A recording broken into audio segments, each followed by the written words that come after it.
Hi, everyone. Welcome to Screw the Stock Market, where we talk about alternative investments outside of the stock market with the aim of taking control of our finances and our futures and our lives. And today we have a really special guest. It's his name is Purdeep Sangha, and it's a broad episode. We talk about all sorts of different stuff, from business to mindset to success and to even the personal, the family, and kind of, I don't know. If we had to categorize it, I'd probably call it a mindset episode more than anything else. But it's broad. What did you think of the show, Aziz? I thought it was awesome.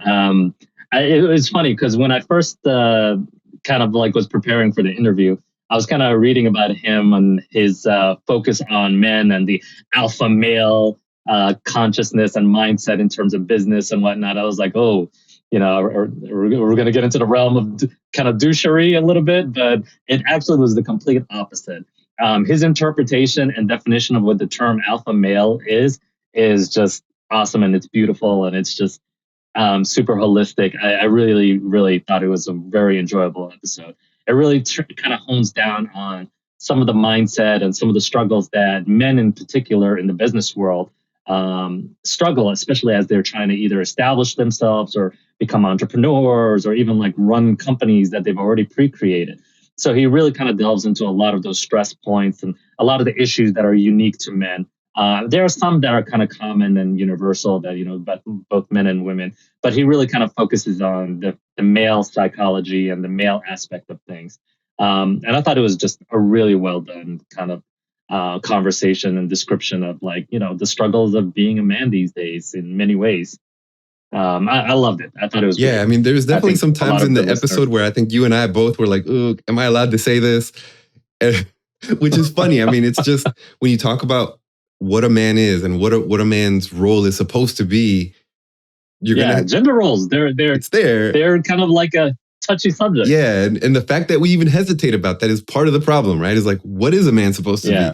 So I found it really to be a cool episode, and it's stuff that is like, I know I love when I feel like a man. I just feel like tough. I feel strong. I feel powerful. I feel unrushed. Yeah. And I feel, that's what we need to feel to be able to go out and do the things that we want to do. We want to do things that are out of the ordinary. We want to do things that are challenging, that are not just anybody can do. And you have to have your mindset in a place. And I hadn't really ever made that connection that it was part of it is feeling manly. And so it's a really cool, enlightening episode for me personally. But I think hopefully you guys get a lot of value. And for the ladies, there are some points where he talks about, here's what a woman should do. Here's what a woman should do in a relationship. And here's how, it was cool. It was cool. So even if you're a lady or, hopefully everyone can get some value out of this because, everyone has to deal with men at some point. So, And I'd like to emphasize, it's not a misogynistic messaging at all. Yes. So when Alex says, ladies, this is what you're supposed to do, it's not in that context. We're on thin overall, ice. I think it was it was overall a really great episode. Please don't cancel us. We really love doing this show. No, but it really does kind of provide a holistic view on how to be a healthier, better person as a human being, and more specifically as a man. Awesome. Enjoy the show, guys. Thank you as always for tuning in and keep engaging with us. We'd love to hear your feedback and what you like, what you don't like, what you want to hear more of, guys. So thank you again for being part of this. And, we just really want it to be valuable for you. So thank you again and enjoy. And please don't forget to subscribe. We're on Instagram, YouTube, TikTok, as well as all the major podcast platforms. So please subscribe and follow.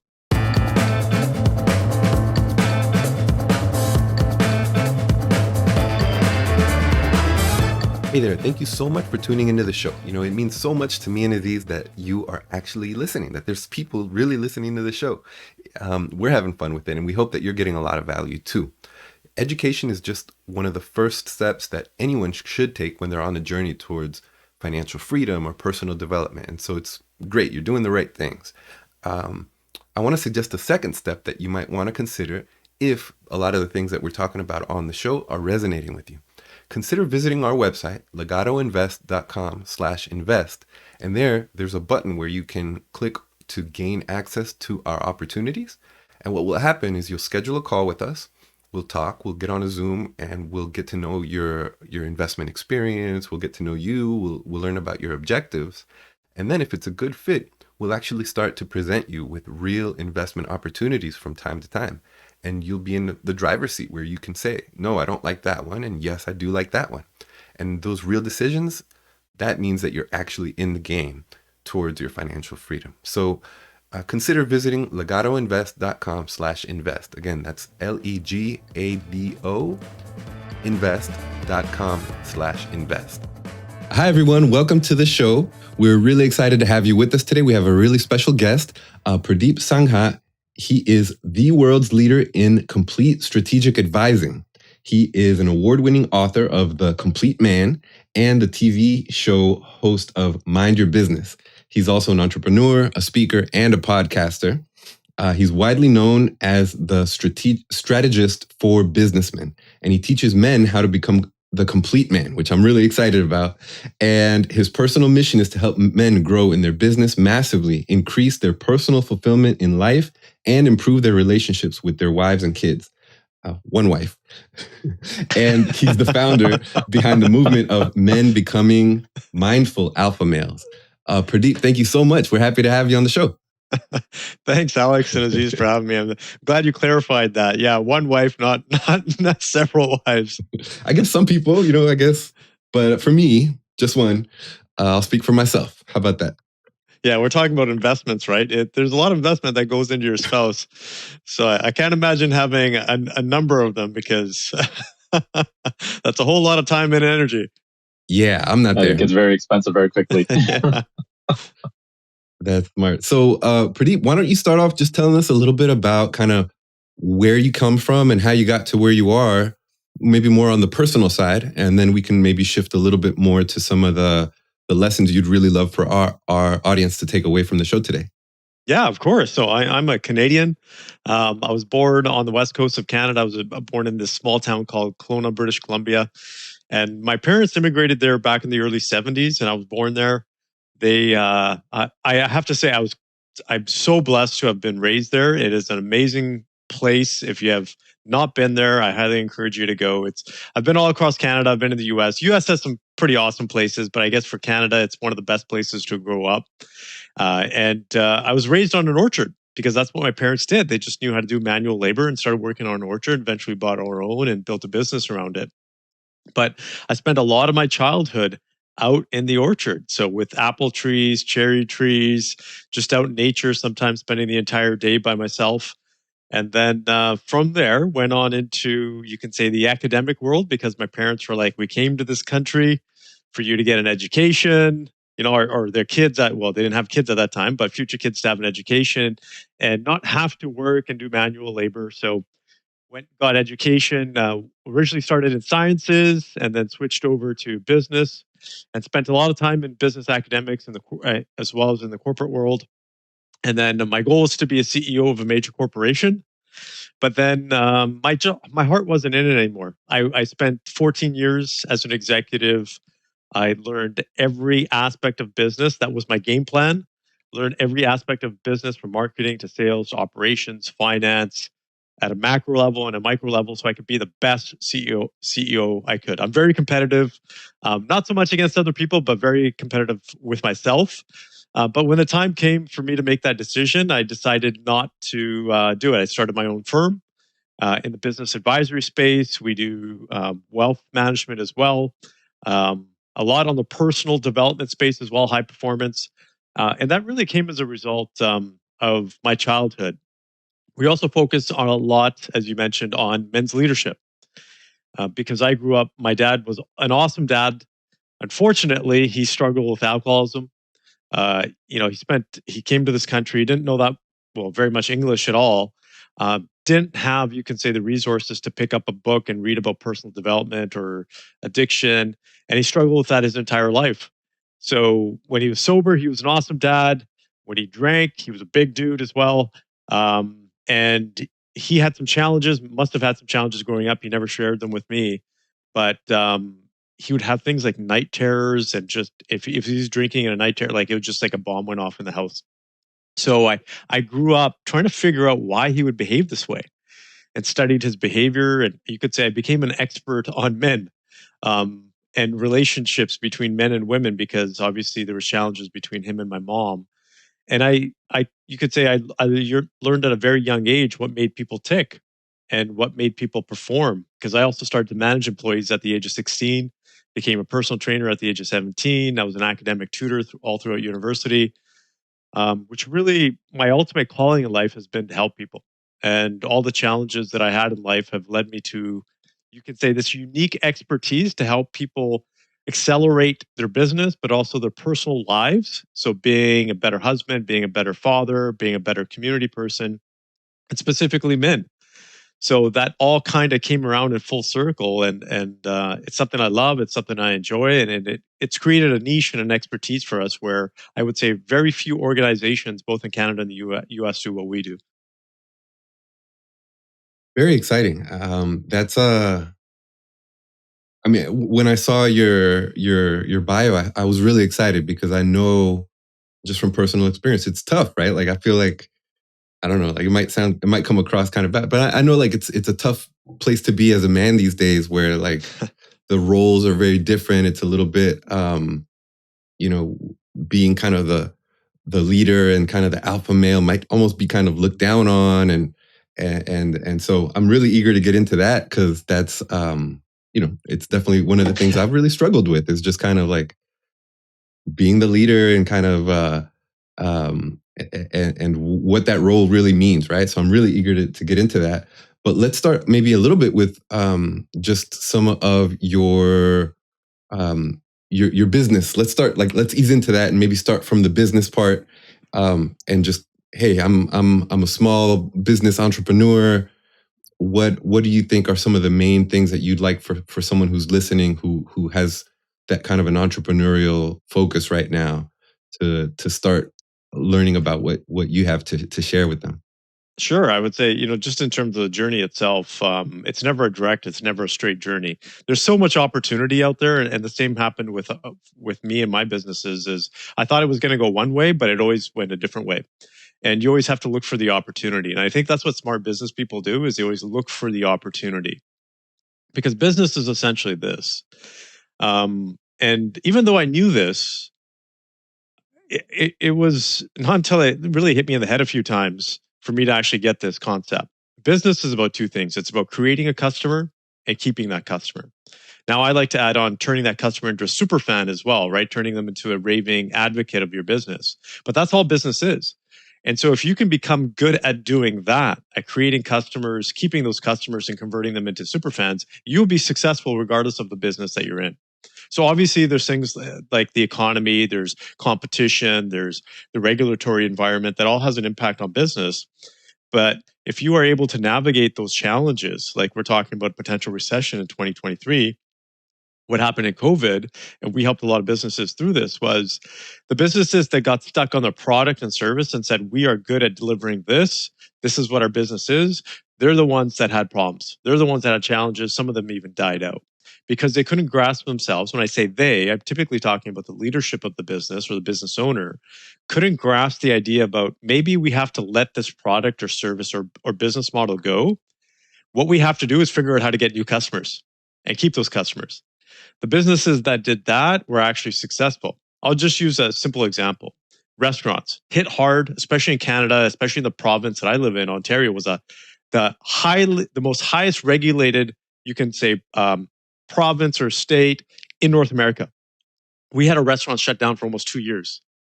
You weren't able to go in to dine. A lot of restaurants just died out completely. But the ones that said, hey, let's figure out how to do takeout and do it effectively or delivery, those are the ones that were successful. So what they got away from was, hey, having people come into our restaurant to dine was, we need to figure out how to get more customers out there. How do we do that? They changed their entire business model around that, to the point where some haven't even, they don't even do it in dining anymore. They just do strict takeout because their profit margins were so high. Right now, they don't need the staff. They don't need all the other complications. These days, you don't even need a delivery person. You could do it through Uber or all the other platforms that can deliver food for you. It's just learning how to adapt and pivot when you need to. Yeah, and that's really where the mindset and the emotional aspect comes in, because as entrepreneurs, we get so emotionally tied to what we sell, and we have to pull ourselves away from that, and that's a big challenge that most people face. This actually sounds very familiar, Alex. Like for example, your dad with his product that he was trying to sell for so many years, and I don't think he ever tried to like pivot away or transition or pitch it in a different way. Yeah, definitely. It was a real challenge. I mean, pretty much. I still think it's a great product, but like the thing that was interesting was just the disconnect, and I think it was a product without a customer, right? And so I think if the way you framed it is really, it's so simple, but it's really smart. It's just, if you don't have a customer, you don't have a business. And, you know, and that's kind of the starting point, is if you're not solving their problems, making their life easier, adding value in some way that they appreciate and that they want, then you don't have anything. And so, yeah, I've definitely been on that side, um, and it's not a fun place to be. But one of my other mentors has mentioned that, is especially in entrepreneurship, because there's so much unknown. We have to be willing to just burn it down and start over with whatever the actual. I mean, I guess the fancy way of saying it was product market fit, right? Like but if it's just a solution that they want and they need, it will sell. And if it's not, it won't. And so, and it sounds, I was gonna say, it sounds something easy to do, but it's really hard. People get really emotionally attached and passionate about what it is that they've invested in, whether it's their a product they've created or an idea or it's specific type of business. That's all they focus on and what they narrow in on in regards to everything. I mean, we've even seen it like in terms of like even outside of like the entrepreneurial world, in the professional world. Alex and I know like some really, really highly talented people that excel at their field, but we always tell them you can take it to a whole nother level if they pivot into like another area, whether it's like going on their own and breaking away from their organizations or whatever. And, for whatever reason, they're just like, no, this is where I need to be. And yet it's still, I mean, they're still doing very well and they're very successful, but they could accomplish so much more on their own in many ways. But, people just kind of get pigeonholed within their mindset in terms of the ideas and things that they think that this is where I'm supposed to be and this is what I'm supposed to be doing. Well, there's an emotional component to it. People get drawn in, they get emotionally tied to the thing, and that's a challenge. And I think that what we're talking about is that sweet spot. And that sweet spot is the intersection of three things. Essentially, it's desirability, which is, hey, is there a market for it? Do people actually want the product or service? Is it feasible? Right? Can it actually be built? Interesting enough, they just came out. I don't know if you heard about the fusion experiment that just came through last couple of days, which is phenomenal, right? People think that my inner nerd was just over the moon. I was been so intrigued and excited. Yeah, I haven't heard about it. Well, basically, they have the ability. Oh, Aziz, I'll let you explain it. No, completely. Go ahead. Sorry, I get a little too excited. Well, it's a concept of essentially what they equated to it in you can simple terms is that energy source that was in Iron Man's chest. This nuclear reactor, this fusion reactor that's perpetually pumping out energy. Well, they've gone one step closer in creating that. So if they can create that, it is basically this source of energy that is completely clean. And we don't need to worry about fossil fuels or polluting the earth or whatever it may be, but it is an incredible discovery. Now it just needs to be scaled, which is the next factor, right? The feasibility is, can it actually be done? Can it actually be created? And science is pretty phenomenal these days. So that's the second factor. And the third factor is viability. And the viability is really what takes a product from conception to scaling. And the viability is built around the business model. Can this product be commercialized? Will people be willing to pay something for it or subsidize it in some way, shape, or form that it can be commercialized out there? So any business is the intersection of those three things. If you cross those over and you find the you can say the overlap between those three factors, you have found the sweet spot. Again, most people don't look at all three things, right? They're typically missing one or two of those components.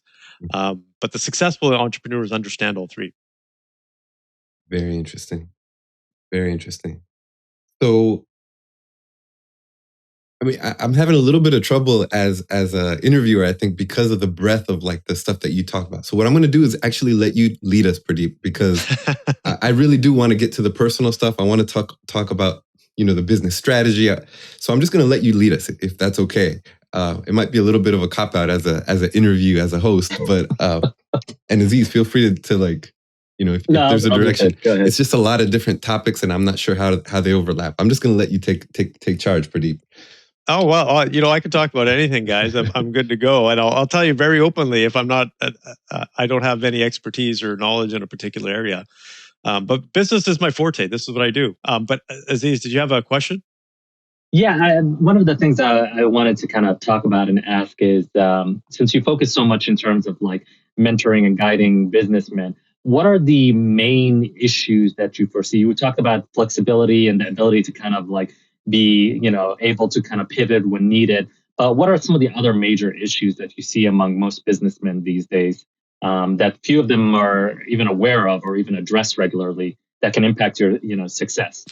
Yeah, and I'll talk about the most common one. So that's a very great question. Thank you so much, because I think that will help a lot of the audience here, because there's going to be guys that'll be like, yeah, I do that. But the first one is a lot of guys try to do it on their own.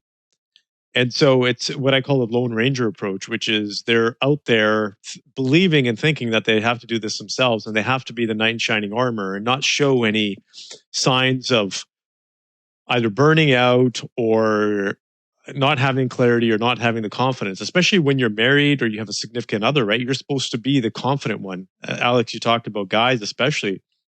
We're trained, and it's in our biology to not show weakness. And so that's why we try to end up doing things ourselves and not necessarily going out for help or building collaborations. So I would say that's the number one thing when it comes to guys.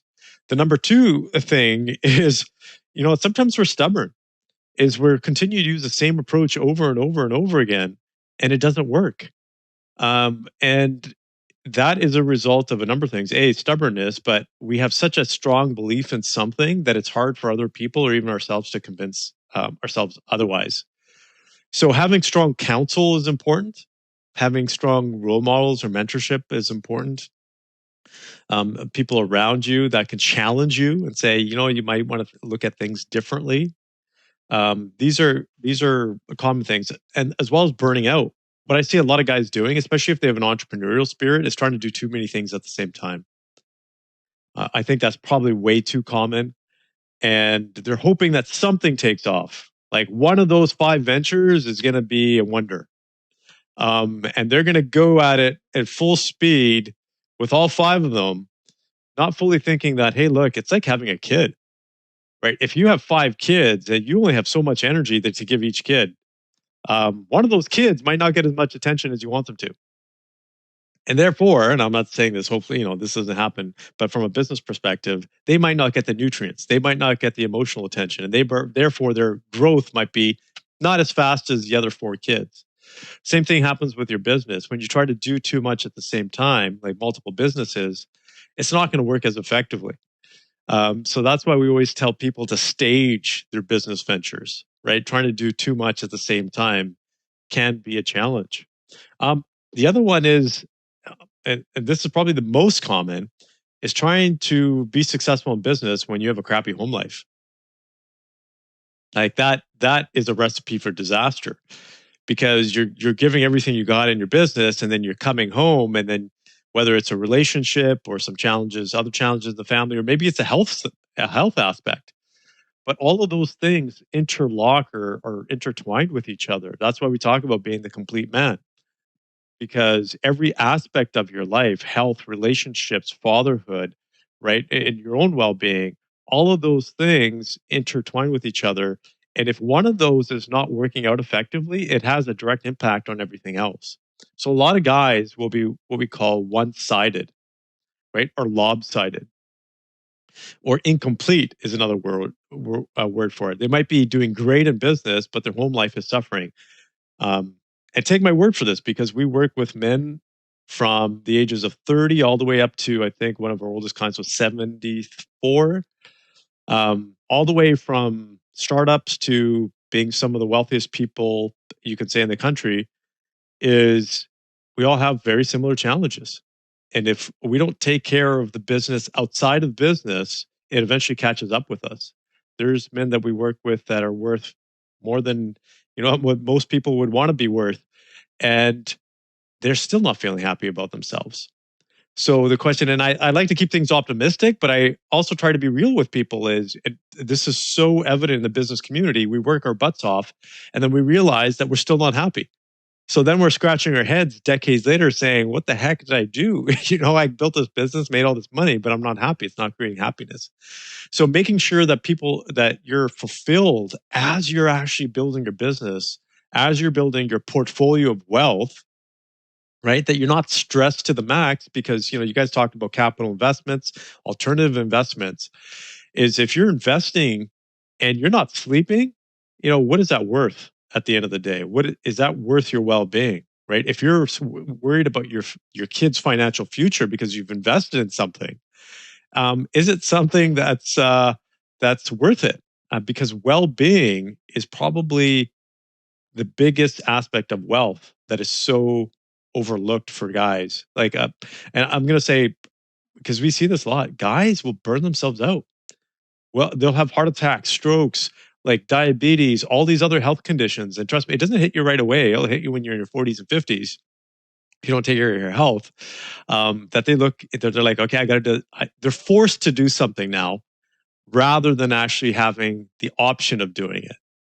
And so I always tell guys, before you have a heart attack, start eating healthy, start exercising, because once you have a heart attack, you may not be able to exercise as much as you want to.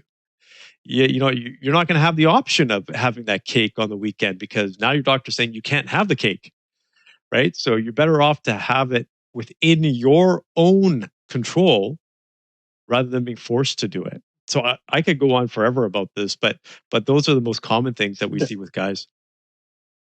No, I think this is really interesting, and it's really kind of hard hitting. And I know some of these aspects can be considered universal, both men and women, but I can definitely see how it resonates more so in men because, in my opinion, from what I've seen in terms of like the women that I know that are in the business world and professionals and entrepreneurs, they handle things so much better than men.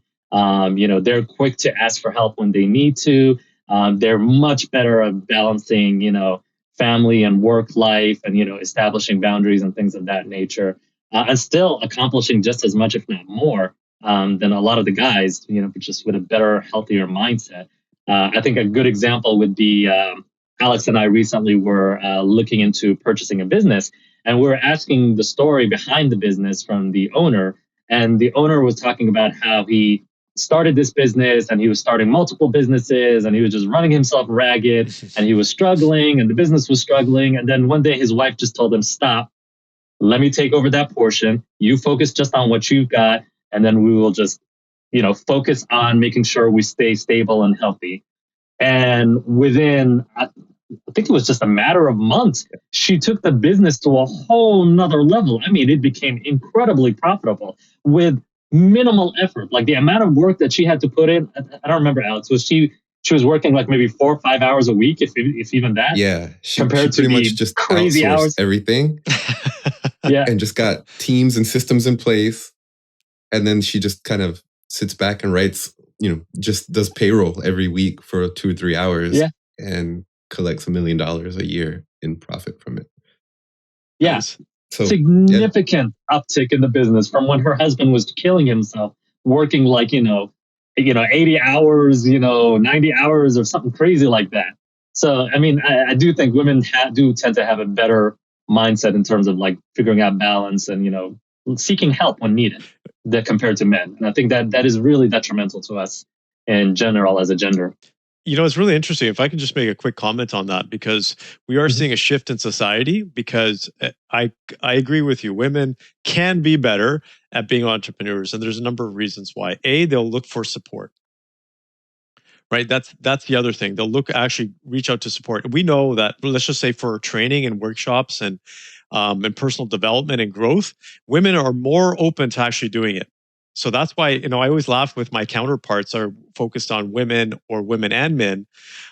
We took a risk in working specifically with men. We actually work with women as well, but about 80% of our clients are men, because men are stubborn. Like when we first started out, my colleagues, they were just, we'd have a campaign, we'd go, they'd have 30 people in their sessions, and we'd have like 3. And we're like, and because mainly majority of them would be women, and ours would be focused on guys, and very few guys, like I said, look for help and actually openly get that help. So there's a personal development, there's a social circle, right? Women will actually ask other people, get insight.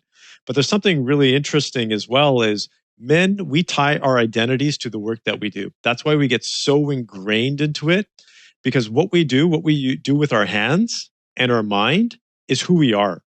So that's why it's hard for men to pull away. Whereas a woman may look at it and say, okay, this is a business. How do I actually make it? This is not me. This is a business. How do I actually make it run effectively? Whereas guys is like, this is me. I'm running it. If, I'm making sure this is running properly. That's the difference there between men and women. However, women are starting to become, or being trained to be more like men these days as well, where they are being trained to be, hey, your job, your career, your status is what makes you a woman these days. And that is becoming challenging for women because it's not part of their natural instinct. So they're being shifted towards that pendulum on one side where men used to be as well. Yeah, I do have some female friends that do build a lot of their identity based on their job these days. I mean, they're brilliant, they're amazing, but yeah, a big part of who they are as a person is their job. And it's interesting for some people that I have in mind, like that made pivoting challenging for them, right? Kind of like going back to what you had been talking about.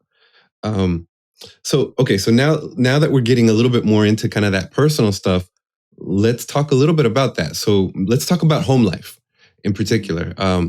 Since you brought that up, I'm really curious about how, I'll say one of the things I've seen, especially over the last years, as more and more of my guy friends are married now, I see in some cases where there's a lot of, I don't know, for lack of a better word, and I don't mean this in a sexist way, but there's a lot of submission, the kind of the other way around, right?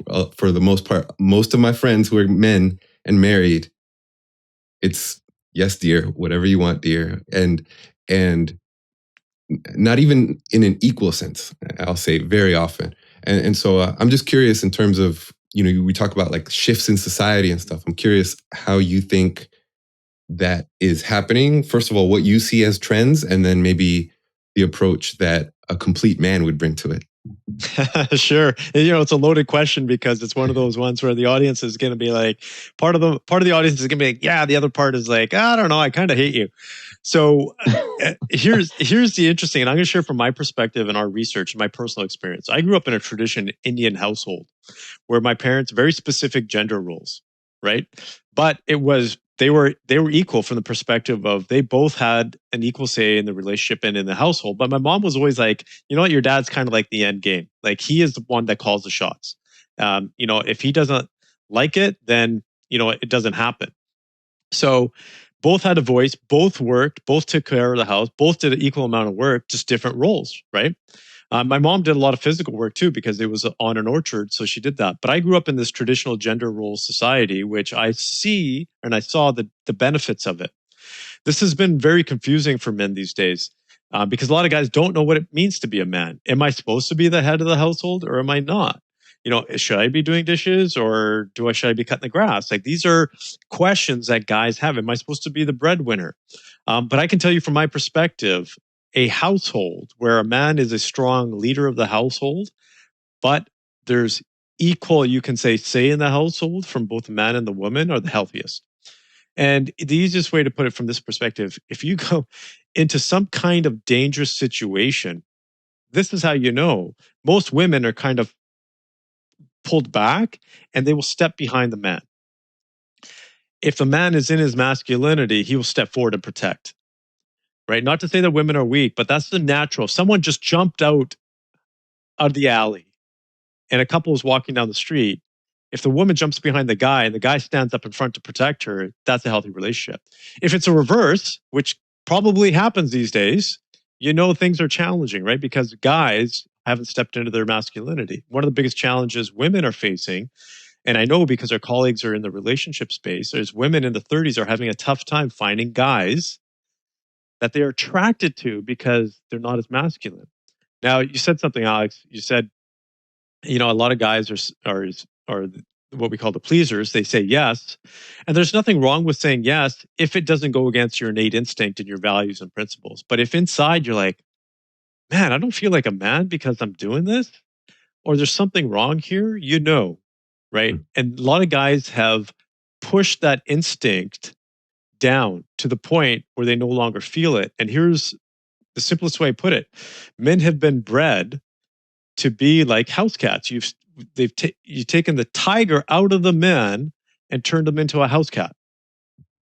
And now a lot of women aren't happy with that either, because the reason why they get attracted to men or more attracted to guys who have that masculinity is because they want the tiger, right? Deep down, women do want a man that is standing up for himself, that stands up for the household, that stands up for what he believes in, that is strong in his masculinity. They will test him. And that is a challenge, because if a man falls below that threshold when he is tested, he'll get walked on. And women won't be attracted to that man as much. So that's what we're seeing in society. And interestingly enough, when that happens, men make bad business decisions. They make bad investment decisions because they're confused. And the reason why I say this is because we had the research, but I also felt this in my life.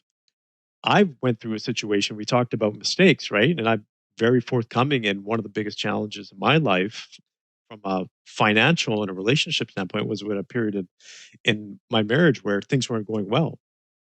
And I wasn't stepping up from the perspective of, I was like, this isn't right. What's happening in a relationship? We had external influences, like my in-laws, for example. And I was just saying, what, I'll be a good guy and not say anything. I'll be a good guy and kind of accommodate.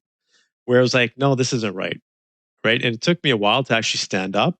But during that period of time, I was not as motivated. I was not as driven. I didn't have as much energy. I didn't have as much clarity. I didn't have as much confidence. And in my investment decisions, in particular real estate at that time, they flopped. Like, I just made really bad real estate decisions to the point where it cost me a significant amount of money. And when I went back and I looked at that stage of life a few years later, and I said, what the heck happened? I know real estate. I know what I'm doing. I'm not dumb. I know how to make good decisions. Like, this was a perfect situation. What did I do wrong here? Why did I make these decisions? And when I analyzed it, it was because I just wasn't in the right state of mind because of my relationship, and not necessarily to blame my spouse. That wasn't it. But I didn't step up and stand up for myself. I didn't step up for what I believed in was right. I didn't step into my masculinity at that time, because even though I learned all these things, all these principles, like, here's something that I've learned these over 2 decades, these principles, I still wasn't applying them because I was getting mixed messages. So I think that's why I say I really feel for guys out there right now, because there's so much chatter in the world, social media and society saying, you shouldn't be a man, you shouldn't be dominant, you shouldn't be, masculine. That the guys are so confused, and as a result, it's impacting them in so many different ways. Very interesting. Yeah, go ahead. I definitely would agree. I mean, I think it's definitely, I think this will be controversial, but it's definitely tough being a man. at least a decent man. I mean, it's very easy to be, a dog or an asshole, but to be a decent man these days is very difficult. I mean, there's so many conflicting things that you're supposed to be, like you said, this, traditional masculine figure, but then you're also supposed to be like super, emotional or understanding and this, and not to say that they're exclusive, but I think the expectations are extremes on both ends. There's very few kind of happy middle, and you never quite know what part of the extreme at what time your spouse or significant other or whomever is expecting from you from that point and that time. And even in the business aspect, it's even tougher because as you're trying to make these business decisions together, it's also kind of tough because, again, if you know that something is the right decision to make and it's the right thing to push for, and that's going to elevate you to financial wealth and kind of success and ease in life, but your spouse is against it, but for no reason other than they might just be afraid of taking risks, it becomes difficult. I mean, how much do you push? How much do you kind of pull back and just kind of submit to their wishes. It's hard to balance those two things. And, and then at the end of the day, is your spouse going to respect you for not pushing, or are they going to not respect you for not being assertive enough? You don't know. It's so difficult. It's funny.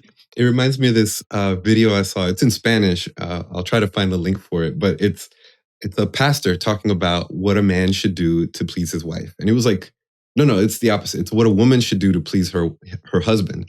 And it was like 3 things. It was like, be gentle, respect him, and give him love, or, I don't know, make him a sandwich. I don't know what it was. It was some joke, right?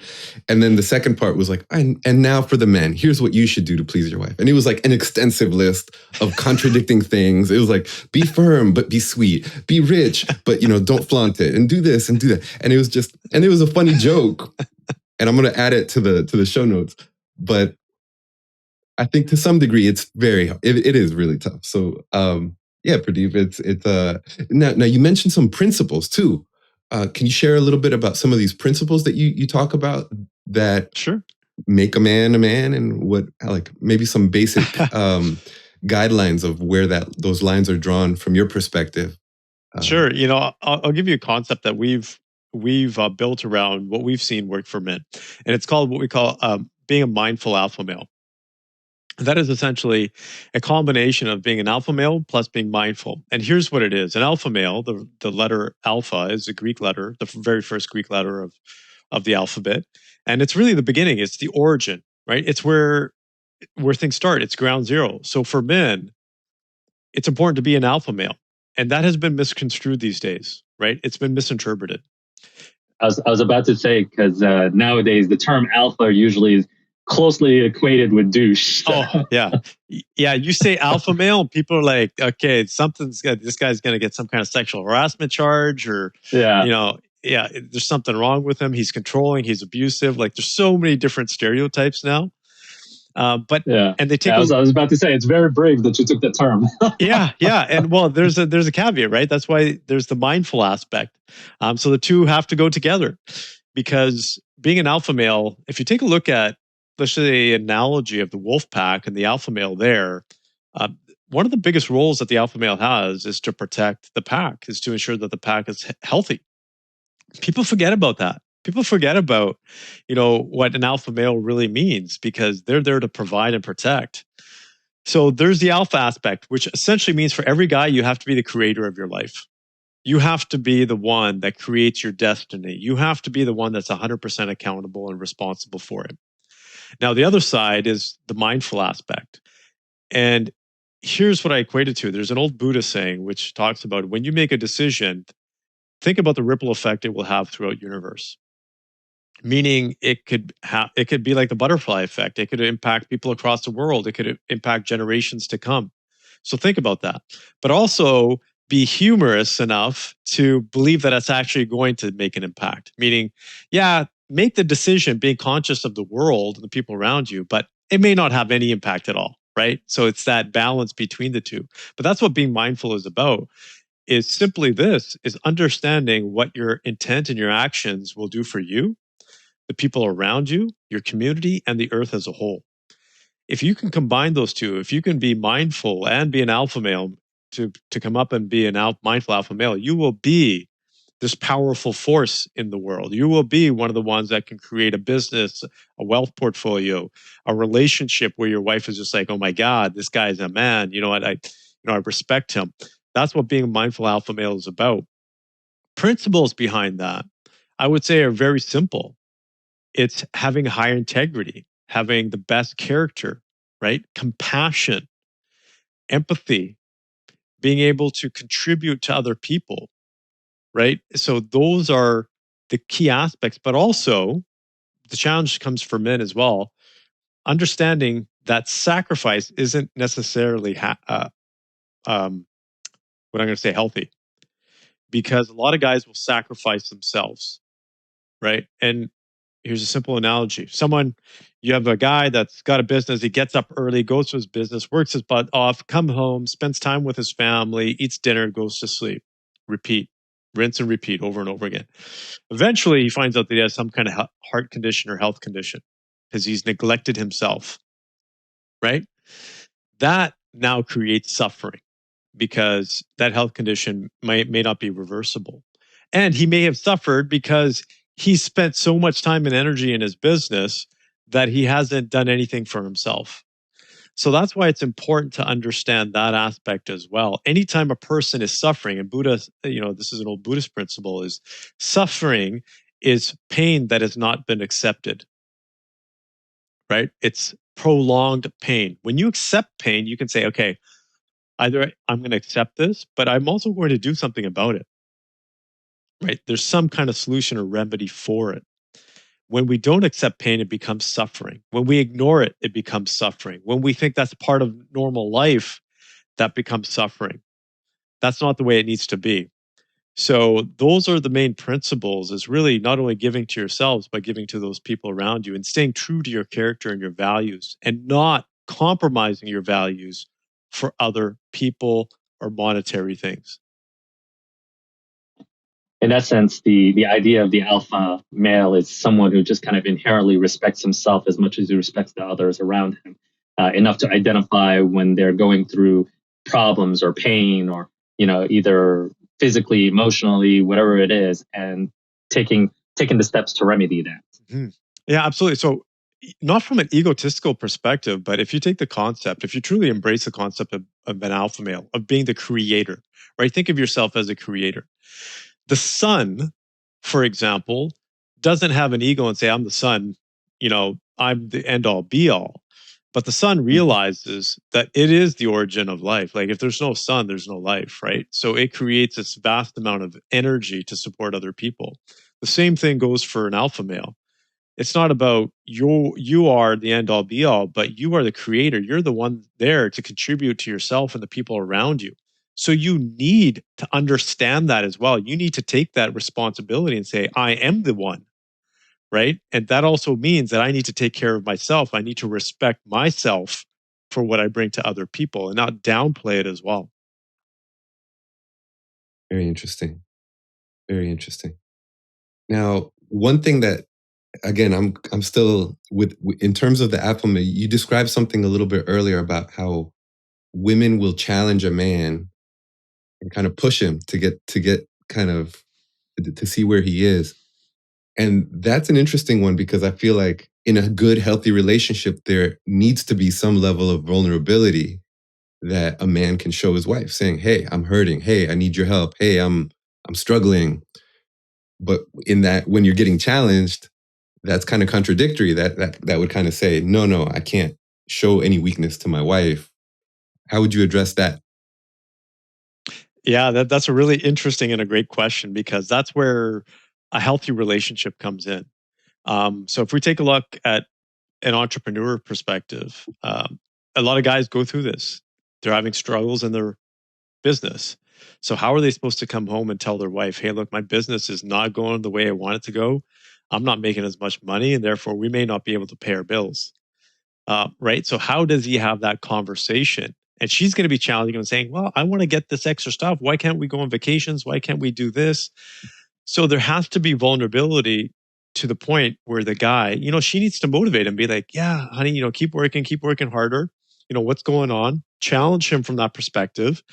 But also she needs to be very cautious and not kick him when he's down. Because if he opens up and says, hey, honey, there's challenges in the business, and she takes advantage of that, right? Let's just say a month goes by and she's like, I knew you couldn't do it. You told me that your business was failing.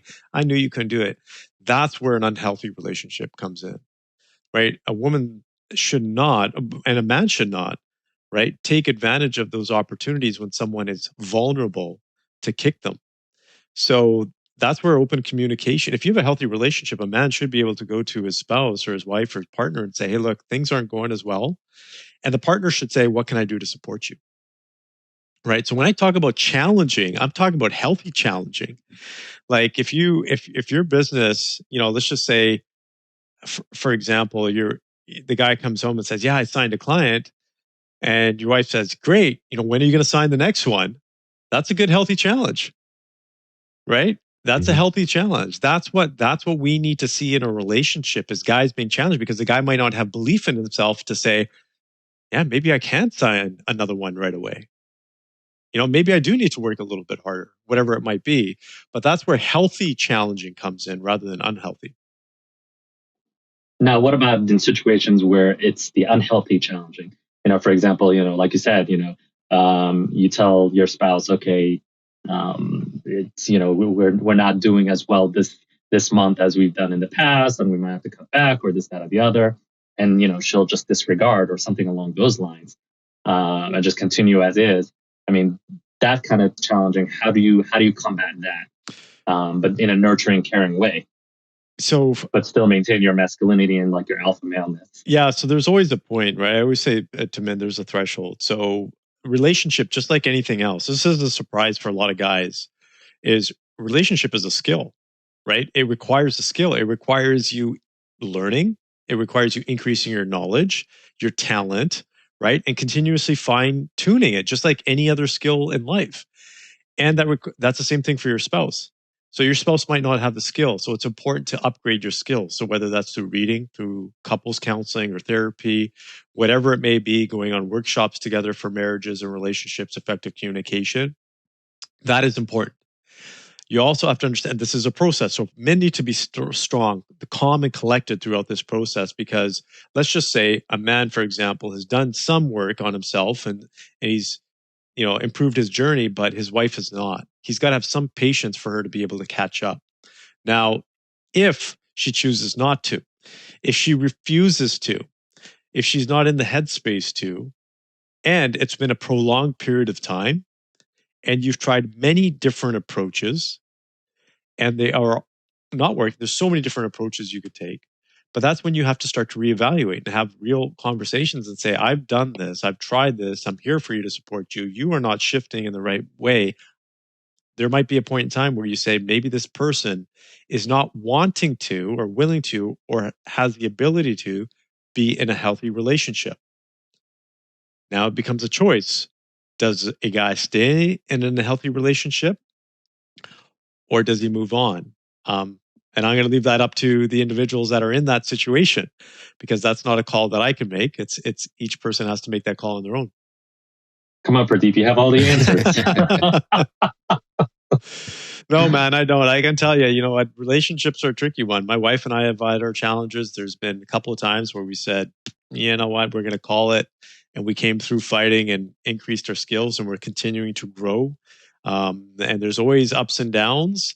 But there's always learning opportunities. That's one really interesting thing, is that I continuously learn and she continuously learns. And I think if both people adopt that mindset, then there's more compassion for each other and there's more, you can say, leeway for each other as well. I love it. Yeah, I really like the idea of this mindful alpha male, because it's a lot of the words that you used were things that you wouldn't think of when you think of alpha male, right? You said integrity and character and compassion and empathy. Those are powerful things. When you combine them with that drive and that confidence, I can see.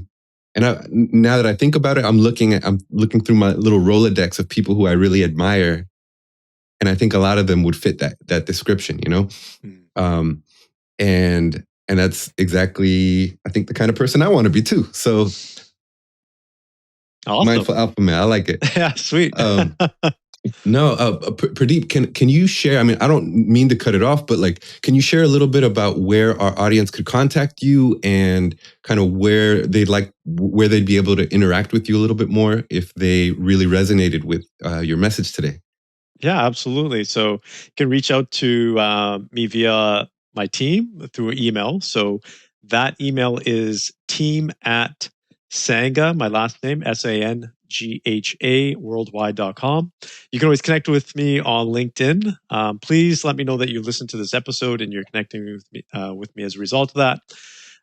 More than happy to connect with you personally. If you'd like a copy of my book, you can always go to completemanaudio.com. And for the audience here, there's a promo code for 75% off, and that is victory. So the word victory and then the number 75 all together. You'll get 75% off the digital audio and the digital ebook. Awesome. Thank you so much. That's really awesome. Yeah. Do you also do any types of like workshops or seminars or things of that nature? Absolutely, yeah. Or Q1 of 2023 is packed now, but we do a lot of workshops. We do workshops on high performance. We do workshops on business. We do workshops on mindset, emotional capacity, entrepreneurship. So yeah, we do all kinds of workshops. Awesome. Well, please feel free to send those to us so we can continue to share them with our audience. One of the things we're starting to try to do more often is to have past guests continue to engage with our audience through, whether it's in written form or you could send a little 1-minute clip or something. We'll throw it on an episode, just like, hey, remember me from episode 30, whatever. Awesome. So yeah, definitely. I think your content will really resonate with us and our audience. And it's been awesome meeting you. Really, really exciting. Yeah. And this is a really powerful topic because, again, I mean, great conversation. Yeah, it's been awesome. And, I think for us, like, we've been really focusing a lot recently on mindset, right? We wrote a little ebook, we created a little lead magnet on mindset. And it's been just something that I found it more of an exercise for me to just kind of synthesize all this amazing lessons that we've learned from our guests over the last several months. And it's just something I'm much more in tune with now about how important it is. And if your foundation and your mind is right, I really am just such a big believer that there's like no limits for us. And so this is a part of it, right? Like our manhood is a part of it. And I hadn't really considered that. I hadn't really been too conscious of it. And so this is really exciting for me. Thank you so much. Now we've got to focus on finding something similar for the ladies as well on the show. Oh, good call. That's a good one. Yeah. Do you have any recommendations, Pradeep? I do, guys. Yeah, I'll definitely go chat with my colleagues in the female space, and I'll get back to you for sure. Okay, awesome. Yeah, that would be great. That would mean a lot to us. Yeah, because we do. I think maybe we're maybe a little bit more than 50% female listeners, but we're two dudes, so we're happy to have you at the very least, selfishly. And but yeah, Pradeep, thank you so much. Do you have any last words of wisdom you'd like to share with our audience before we end our call today? Well, I would just first of all like to thank you too, Alex and Aziz, for having me on your show. I appreciate it. I think words of wisdom is that the way I take a look at it is we are put on this earth to live a fulfilling life. And not everybody believes that. Actually, very few people believe that they deserve a fulfilling life, right? That's what we were put on this earth for. So the only thing that needs to be figured out is how do you actually do that? And so everybody deserves that, and everybody has a different path of actually fulfilling their lives. And it's up to you, the individual, to figure out what that is. And we're just here to give tips and tools and some insight in terms of how you can do that. But I think I think the last message is we are put on this earth once in this form. You might as well live it to your best. I love it. Pradeep, beautiful. thank you. Yeah. Yes.